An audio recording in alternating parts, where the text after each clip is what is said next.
Well, it's time for another episode of NH Unscripted.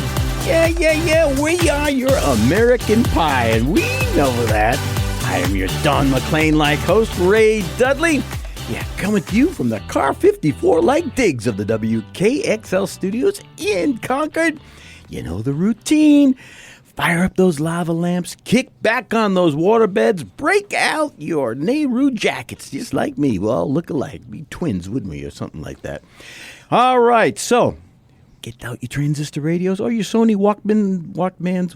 God, someday I'll figure that out. Turn them over to 1450 AM, 103.9 FM in Concord, 101.9 FM for the beautiful souls in Manchester. We love you folks down there. NHTalkRadio.com is our URL because that's where the cool kids are. At this point, normally in the program, I would be thanking our sponsor. Yep, you've heard me do it a couple of times so far. New year, new sponsor. But instead, we have invited them into the studios to talk about their what's happening over there as a sponsor. We want to find everything. Jim Rosenberg has graced us one more time. Good morning, sir. Back again. It's good to be here in 2025. Dude, we are so glad to see you. First of all, I want to say publicly, and I have said it already in several of the other episodes, thank you to Shaheen and Gordon for doing that, for being our sponsor. Thank you for having us. It's a pleasure and an honor, and I've appeared on your show now a number of times, so it was a natural fit anyway, and to do it local here in Concord at WKXL seemed right among Concordians, so we're honored to sponsor your show and be part of the WKXL family for sure. Welcome aboard. So give us some deets here, as the young kids say, about Shaheen and Gordon. How long they've been around, how many people are over there, and then we'll just kind of peel back some of the stuff. Man, well, you're challenging me already. But See? So I'm a proud partner in the law firm of Shaheen and Gordon. Shaheen and Gordon presently has nearly 60 lawyers. What? Which is stunning to say to you, because when I first came to Shaheen and Gordon, which was July 1st, 2004, just over 20 years now, I celebrated my 20th anniversary as a lawyer with a law firm this past summer. Thank you. No one said anything, but it's nice to say here on in the airwaves. You've probably been trying to get rid of me for 20 years. A tear going up? It's amazing. So it's funny. I mean, to take a step back and blend my personal journey as a lawyer in with the firm's recent history and its arc in the last 20 years when I've been there.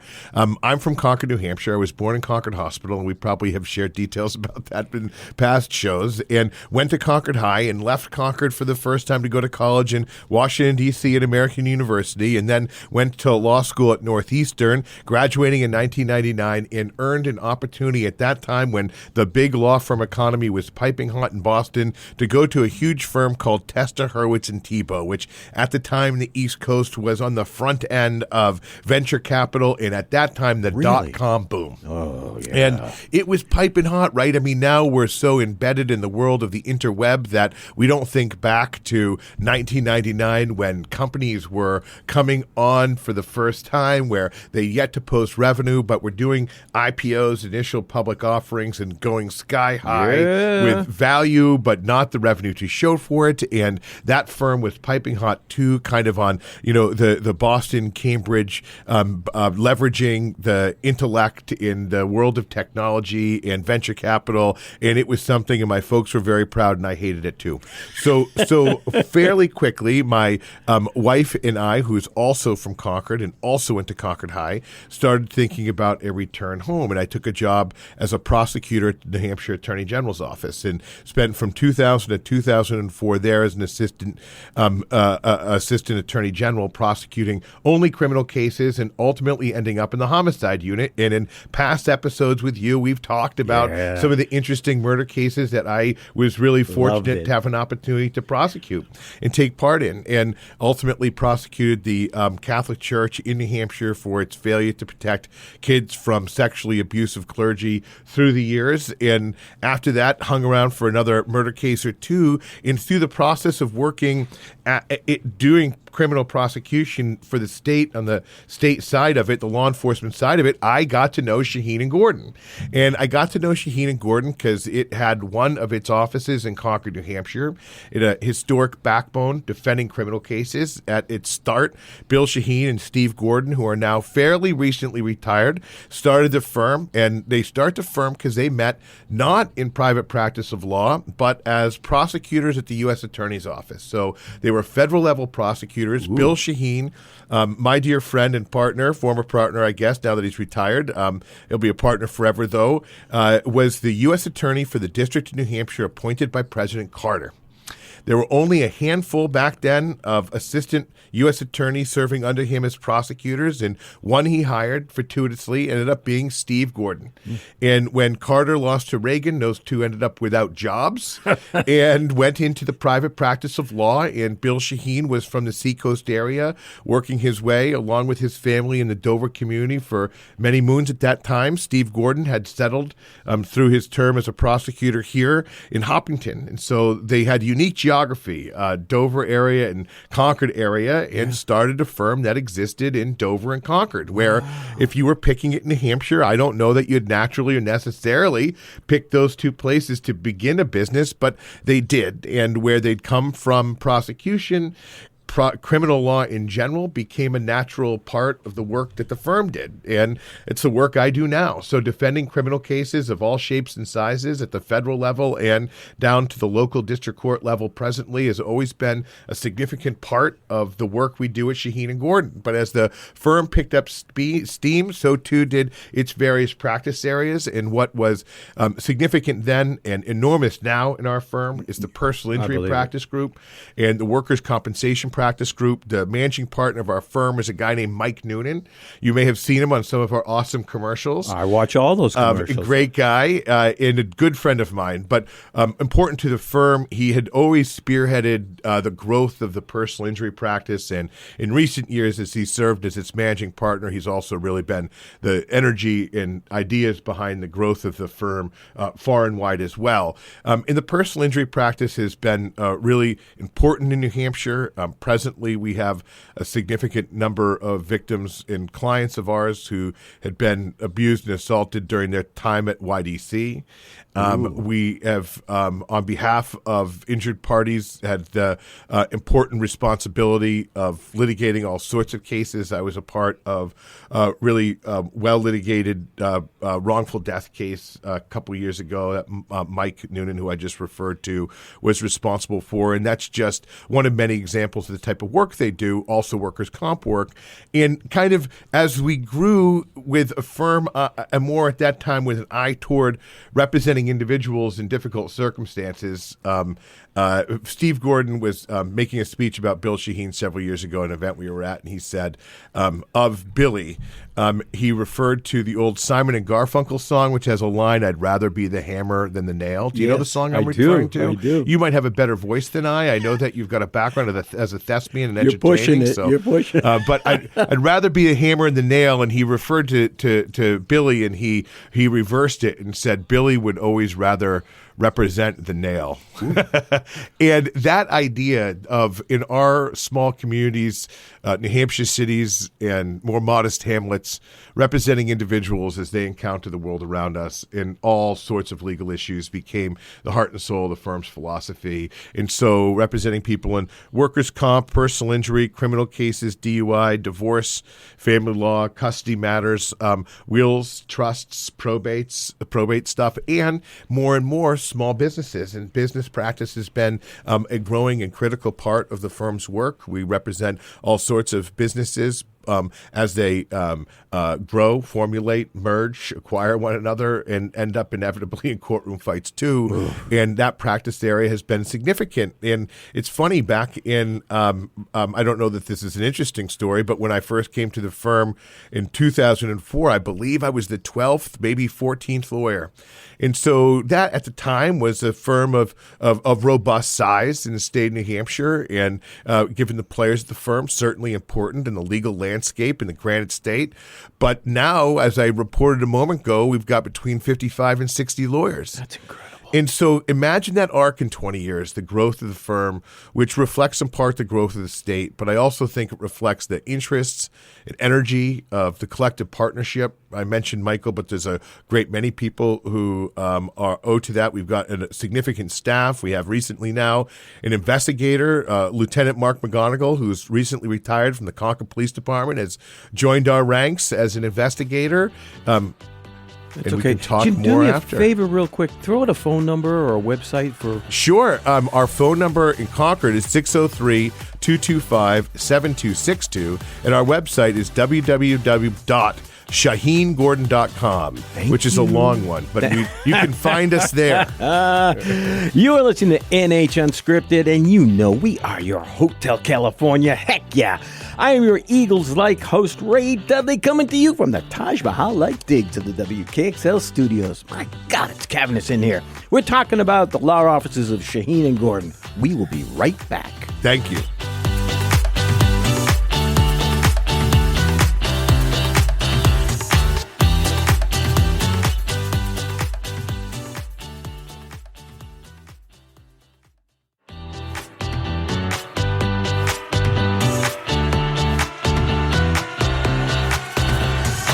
Lucky listeners, huh? Yeah, NH Unscripted is hot today. I'm telling you, we are sitting on the dock of the bay. You know it. I'm your Otis Redding like host, Ray Dudley. 1450 AM, 103.9 FM, Concord-based, 101.9 FM for the beautiful, beautiful, beautiful souls in Manchester. NHTalkRadio.com is the URL where all the cool kids are hanging out. Jim Rosenberg's in the house, and we're talking about the law offices of Shaheen and Gordon in Concord. Jim, I have some questions. Boy, you threw out a ton of information. It's funny.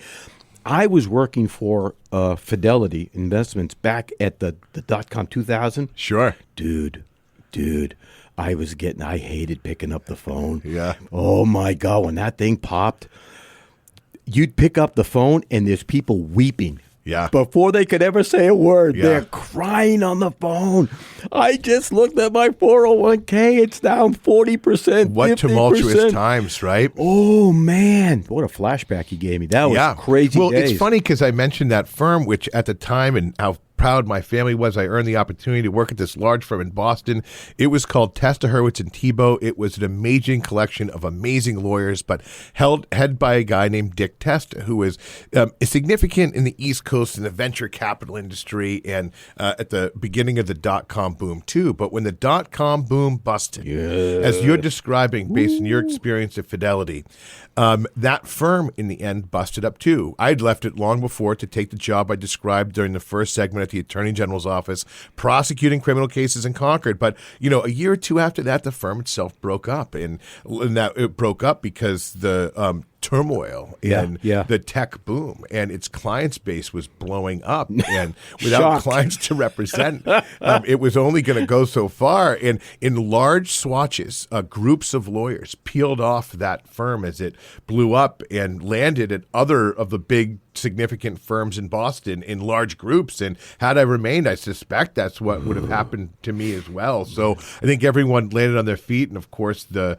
world of commerce and the internet has driven our economy and the world's economy to a really remarkable degree from that rocky beginning. Yeah, fortuitous on your part, man. Lucky. I mean, it just happened to be. I was, interested in a different area of law. When I left law school, I always kind of pictured myself in court, as an orator, huffing and puffing, confronting cases and doing it the way you traditionally think of lawyers doing it. And that's not what happens. And so sitting in the 21st... Not like on TV, huh? No. I mean, sitting in High Street Tower, it was beautiful to look out at, the view of Boston Harbor at odd hours as we were made to work, 24 hours a day. But I was the low man on the totem pole, understandably, learning an enormous amount from great lawyers, becoming what I hope was, effective in research and writing, a skill that is critical in the backbone of legal practice and one that doesn't leave you when you acquire it. And so I owe to that time in that firm a great deal of gratitude. But it wasn't how I pictured myself as a lawyer. I was representing entities and not individuals. And for me, that lacked a little bit of soul when it came to my professional life, which as a 25-year-old lawyer, I was still principled enough to wish to kind of claim. Yeah. And so moving to be a prosecutor first, and then when what ended up making my move, I mentioned how I got to know the firm. I got to know the firm because it represented some bad guys in the context of cases I was prosecuting. Steve Gordon had a role to play in some big cases I'd worked on. Bill Christie did too. At the time, Paul Hodes was a lawyer at the firm before his political and congressional career, and I got to know those guys as lawyers when they were defending cases I was prosecuting, and I thought their work was really good. The firm existed or had one of its offices in Concord, which, as you know, and I've bragged about on prior episodes, is my hometown. And most important, maybe, their sense of humor was good too. So that counts. It does count, as we know, and you broker on that here on the radio, right? And so as my daughter, who is now going to be 22 this spring, was approaching her first birthday. The athlete, I might add. We were fortunate. She was a great athlete through her high school years, continues to play club field hockey at Clemson University in South Carolina. Is graduating this spring, if you can believe it. And this is a time warp for me to tell these stories. But as she was, born, I was recognizing that, it would be important for us to take a next step. And I thought that was a financial next step. And I thought that meant moving to the private practice of law. And I thought that meant kind of grinning and bearing it as we take our prosecutorial criminal practice skills and convert to the dark side, if you will, representing bad guys. Yeah. And so I talked about it with my wife and literally walked down to ask to see Steve Gordon and pretty much said to him, "Do you want to hire me?" And he said yes, having worked against me. And there we go. So 20 years ago, that's how I ended up. That describes my recruitment process. Now it's much different, and the firm's grown enormously from then. And I mentioned that, kind of around Billy in the Seacoast and Stephen in the center of the state here in the capital, we built two offices, Dover and Concord, but that's now grown as well. We have a really wonderful Nashua office. You do? Yeah, right next to Martha's Exchange. Do you know that cool bar right in the main drag in Nashua? No. If you're looking at Martha's, just to this left is this old, neat-looking granite bank building that we've now converted to the home office of Shaheen and Gordon Nashua, which is great, not just because it's next to a good bar. That helps, of course. But it's also around the corner from both the district and the Hillsborough County Superior Courthouse, the Southern District there. We've got a Manchester office, which has recently moved and is in really great space as well at the corner of Elm and Bridge. I think that's how to describe it. Also really well located because we're near both Manchester District Court and Hillsborough County Superior Court, the Northern District. We have, of course, our Concord office, our original Dover office. Which is, where's the Concord? Just to the throw Concord it out there. office is at 107 Store Street, which is also a cool location because it, too, is next to good watering holes. We're right between Cheers to the south by one door and Concord Craft Brew to the north. Yeah. And the landmark that's easy for all Concordians is the Marshall's Department Stores down on Store Street, and across from it, we are an old red brick building, but there's all old red brick buildings down there. Ours has a purple awning, and our purple awning in Concord sets us apart from our neighbors. There's a sign out front which says Shaheen and Gordon. That's the name of our firm. And we have a Portland, Maine office. We've recently announced an association with a law office in Keene, so we're growing there. And I think that we're going to have some news to announce before too long. I don't want to get out over my skis, but we're very Lebanon curious as well. And so with those, with that growth, I also think we might be taking more exotic steps, even to places as far as Hawaii. We'll see. But I don't want to get a too out over my skis, but we've had just great opportunities to pursue. Did you put your name in first? I know, right? Well, we've got this wonderful lawyer who's Let me go, coach. Right, exactly. You never know. We got a wonderful lawyer, and this is still in the process, so maybe I shouldn't even be saying it, but I am going to anyway. So we got a wonderful lawyer whose name is Anthony Carr. And when he came out of law school, for reasons he'd have to answer, and I can't explain, he ended up working as a very young junior lawyer in Honolulu, Hawaii, at a firm specializing in injury work. And quite tragically, the principal of that firm was piloting a helicopter and crashed. And the firm sadly concludes with his passing. And Anthony, a very young lawyer at that time, still green in the practice with a lot to learn, but a big brain and a lot of energy, moved back home here to New Hampshire. And he had in tow a couple of pretty important important cases in Hawaii. And Mike, who I mentioned before, took the bar in Hawaii in order to assist Anthony to land the plane and convert those cases and resolve them really wonderfully well. And as they did, they developed both some reputation and success in Hawaii and have a curiosity now about returning there professionally more meaningfully. So I don't know what the future might bring on any of those endeavors, but I say that all to describe that the firm has done a really wonderful job of recruiting great lawyers to do dynamic work. It's also done a good job all the while of professionalizing its administrative staff in a way that allowed the firm to grow. The struggle for lawyers... What do you mean by that? So the struggle for lawyers is they don't learn business in law school. Okay. And for... What? Yes, if you can believe that. I cannot. Maybe you could predict that just even setting eyes on me. That, but... in the tragedy of lawyers managing, and this is true for us too, is crazy, is that we manage ourselves and manage our marketing and manage our growth and manage our staff and deal with a copy machine when it's broken down too. And for people who aren't trained to do so, I think that is a real limitation in the healthy growth of lots of firms and a real limitation in the political difficulties that start to surface between partners in these firms. We see it again and again and again.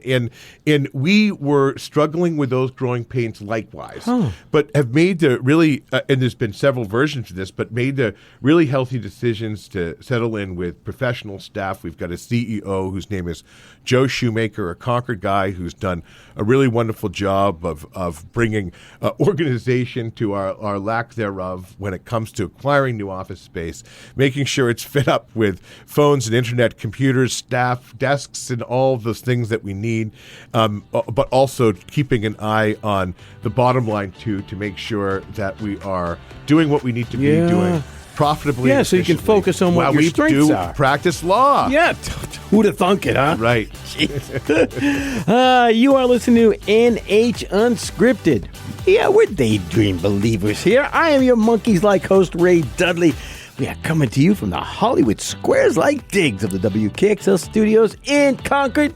Yeah, you know I like to sit in the center square. Me and Paul Lim, 1450 AM, 103.9 FM in Concord, 101.9 FM in Manchester. I'm telling you, get out your pencils. You want to put this stuff on your refrigerator. We're going to get some more URLs and phone numbers from Jim in just a second. We'll be right back.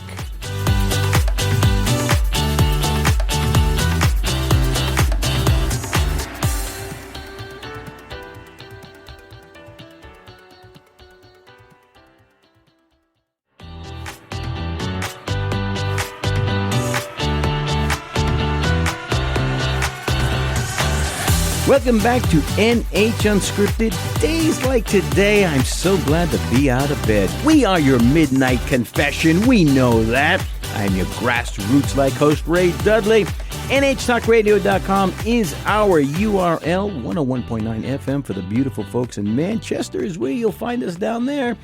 1450 AM, 103.9 FM in Concord. We're talking law. Let me say this again. I am so proud and happy to have Shaheen and Gordon, the law offices of Shaheen and Gordon, to be the sponsor of this show. And I mean that from the bottom of my heart. Jim, if you wouldn't mind, this is just you and me chatting here, but 20 years, what has... I think the firm's like 40 years old. My time with the firm's 20. Dang. Over 20 years of experience, has the type of law... I don't want to say popular, but how do I put this?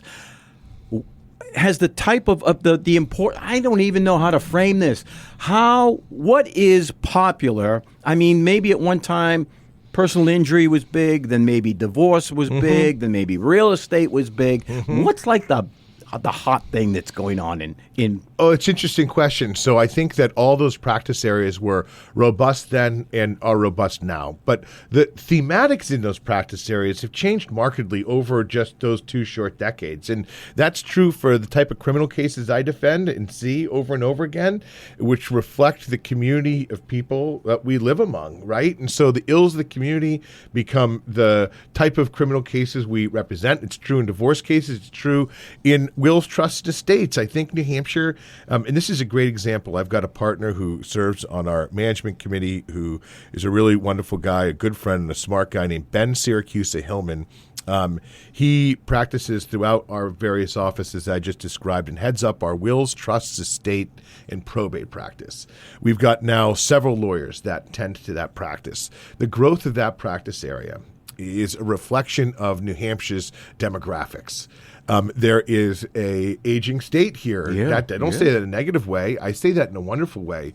For reasons that are very interesting to me, older retirees are choosing to remain or move to New Hampshire despite the fact it's slippery in February, right? Yes. As we well know. And shoveling. maybe there's something environmental to the weather there, but I think it owes itself to our history, our way of life, the safety of our communities, the fresh air that we breathe.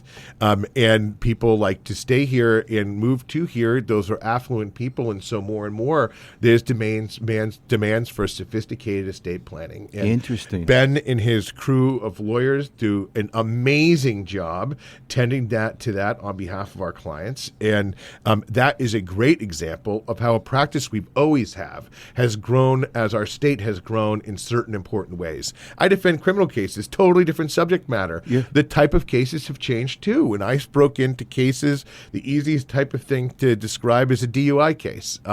Almost 10 out of 10 DUI cases when I broke in 20 years ago were alcohol-based DUI cases. The police in Concord, as an example, since we sit now doing this broadcast in the city of Concord, would turn to what was then an Intoxilizer 5000 machine, which is a breath testing device, in order to inquire of potential suspects, whether they're impaired or not, and ask them to submit to that test.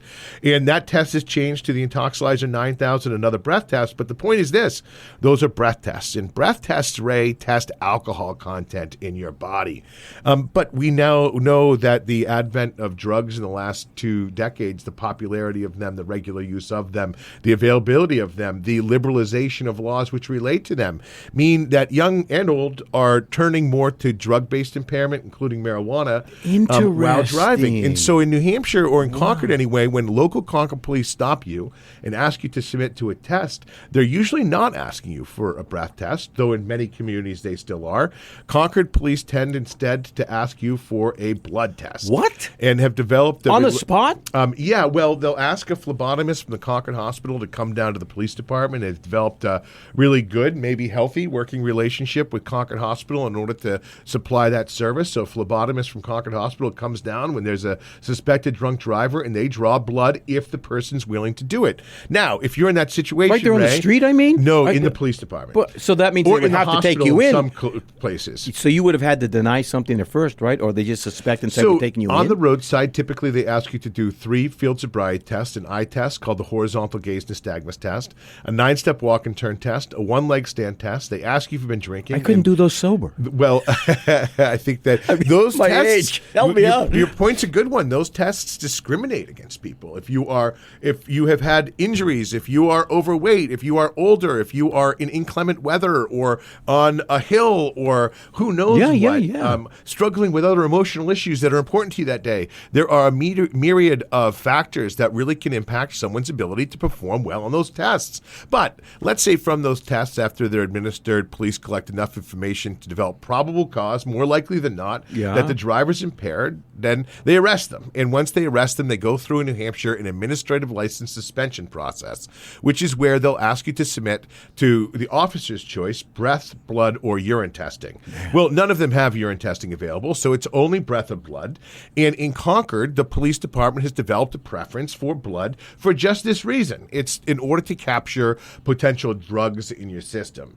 And marijuana is an interesting one, right? There is kind of a misnomer that you don't become impaired for purposes of driving with marijuana, but New Hampshire law and New Hampshire law enforcement certainly pursue marijuana-based impairment driving cases. New Hampshire has not set a level for that, like we know in 08. We always hear in 08, right? Yeah. Well, in 08 is alcohol in New Hampshire. Right. If you exceed that level with a breath of blood test, you are per se viewed as impaired to some degree here in our state.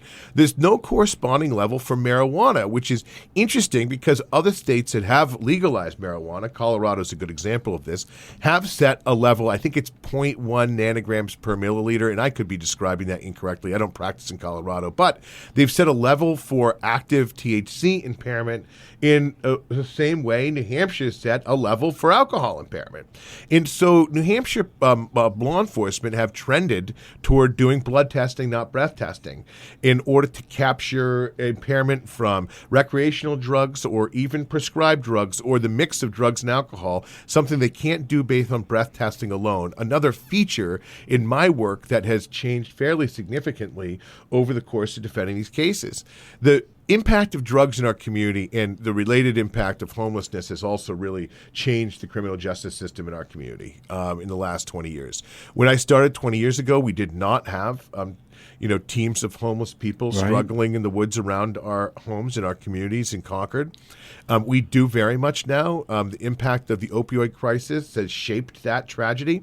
Opioids, as the medical complex has cracked down on the prescription for those, gave way to gaps to fill in that where the heroin and the methamphetamine that we see destroying people. Fentanyl big in New Hampshire? Yes, it is. And when people take these tragic drugs and we see it happen, it's like they walk through a portal to another dimension and very often lose their community contacts among their family and their friend and coworkers, and their contacts begin others struggling the way they tragically are with substances they're taking. And so that's changed the game too. When I first started working, I would deal with and represent occasionally drug dealers who were dealing with good old-fashioned powder cocaine. And I say that flippantly. Good old-fashioned, It's true. And they were business-minded people. They had money set aside for a rainy day to pay for lawyers. They were pragmatic and practical and understood that, they weren't often addicted to the product they were selling. That's given way in drug dealing to drug dealers who are totally addicted to the product they're selling, have lost themselves and their soul to it, and are selling only to hit a score to buy themselves their next fix. It's not.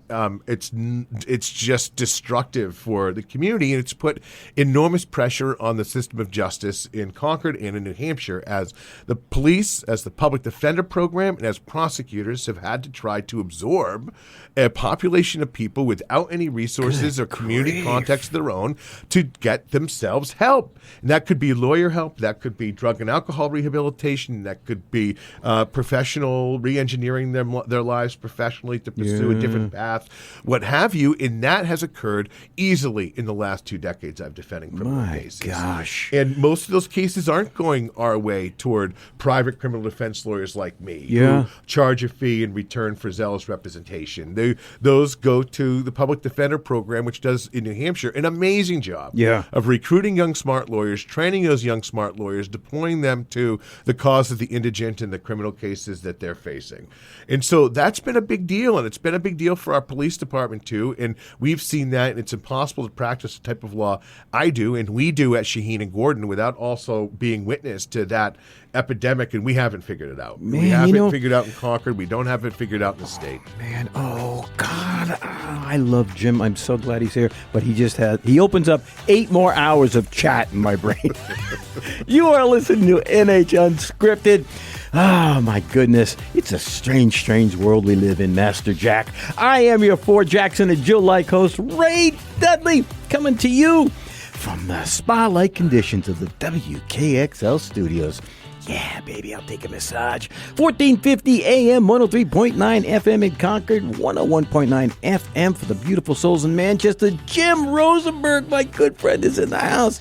I got so many more questions. But anyway, we'll be right back.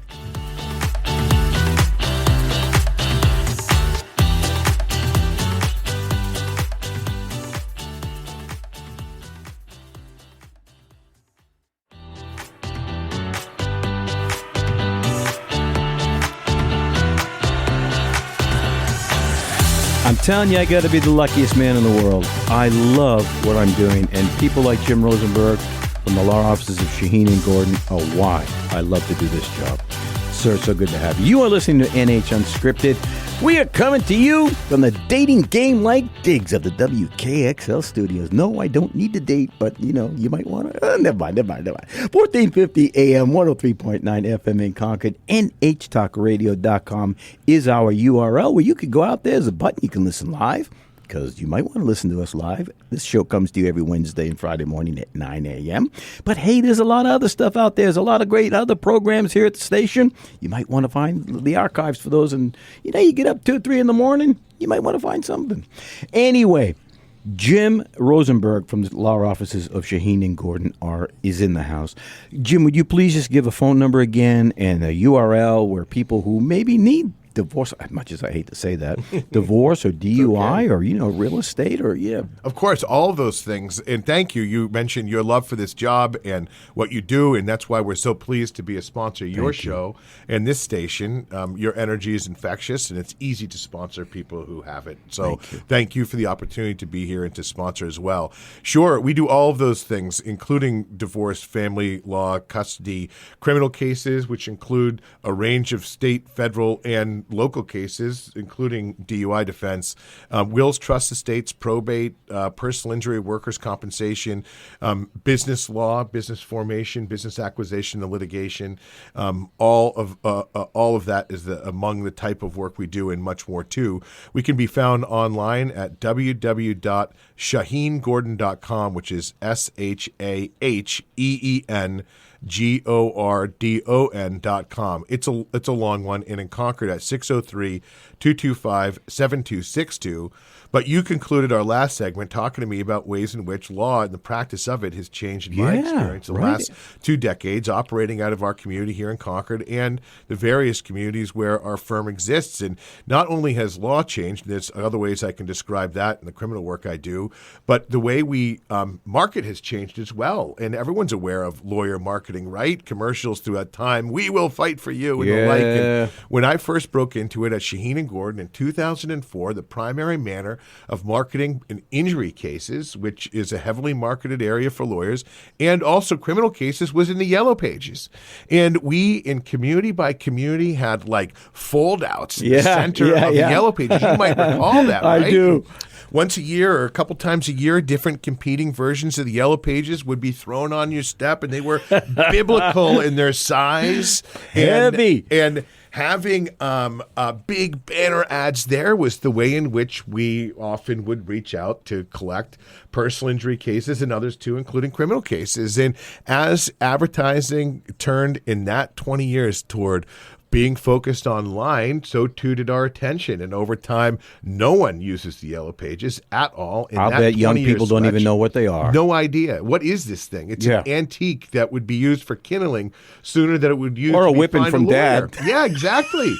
It's saying. It's comical, really. And so the amount of investment we put in there really just changed, and all that energy effort is put online, not just to generating an internet site which is optimized to find clients and so clients can find us, but also Google ads came out, LSA ads came out, other forms of online marketing, TV and radio, all too, sponsoring things locally, all of that, like it's a kind of a whole of community approach to the way you wish to market, and that's been fun. We have 2 people now at our firm that specialize in marketing. They do. In the dark days of the interwebs, I was doing like our pay-per-click campaign in my boxer shorts at home, using a firm credit card to start its first internet marketing, pay-per-click marketing campaign using the Google resources. That obviously has become far more professionalized now. We've got a wonderful person who your station interacted with in order to arrange for our sponsorship of this show.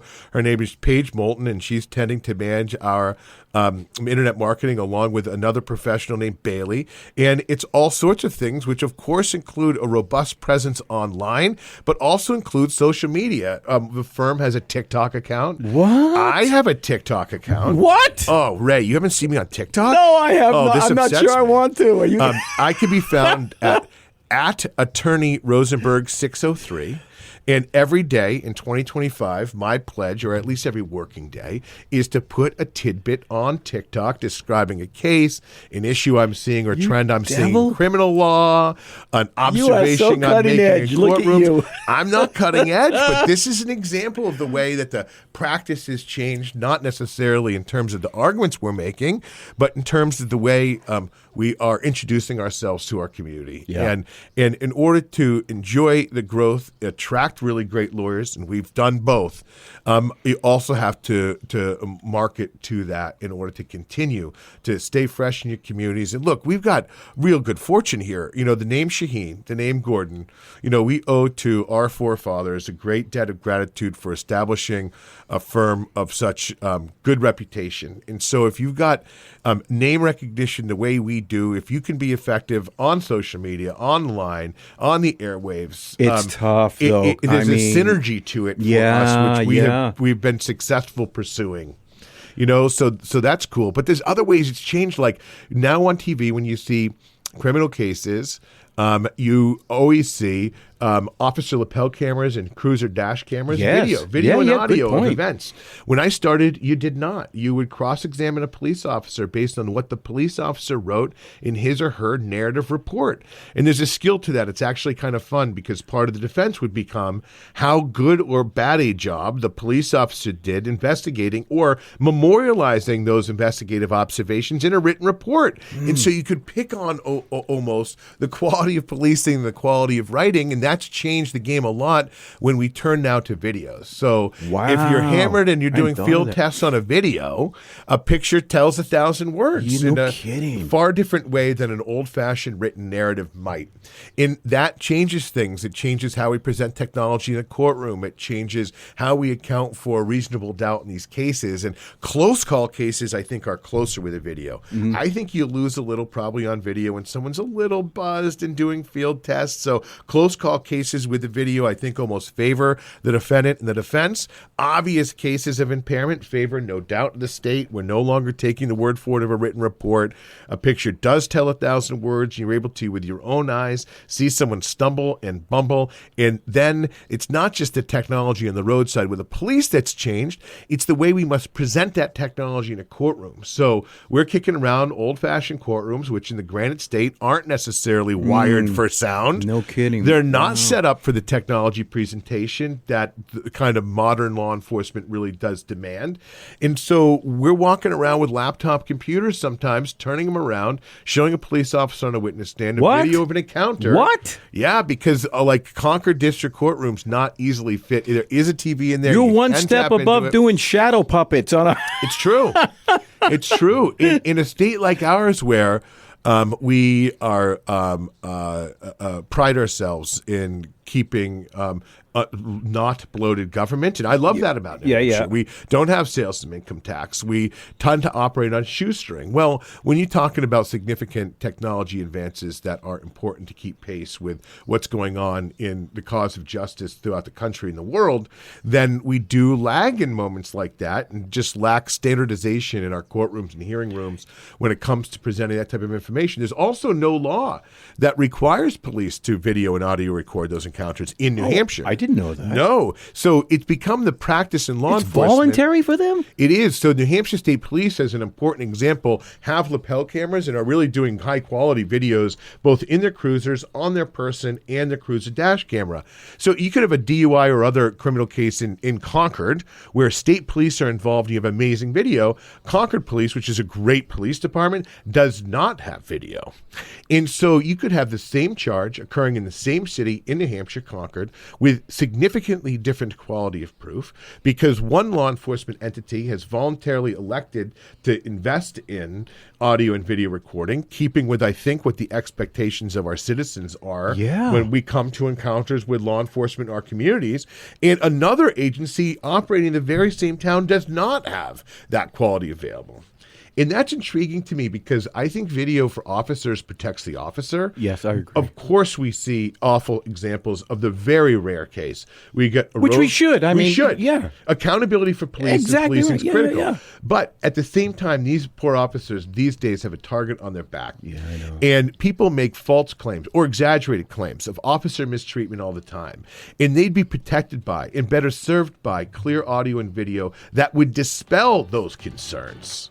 So that's among the zillions of changes, and I'm really grateful to you for having been here and continue with your show. We're going to get other Shaheen and Gordon lawyers in here, so you don't just have to hear from me as things unfold here. We love them. We love them. Website and phone, please, sir. 603-225-7262 and www.shaheengordon.com. Mother of God, fastest hour in radio, I'm telling you. Oh, you have been listening to NH Unscripted.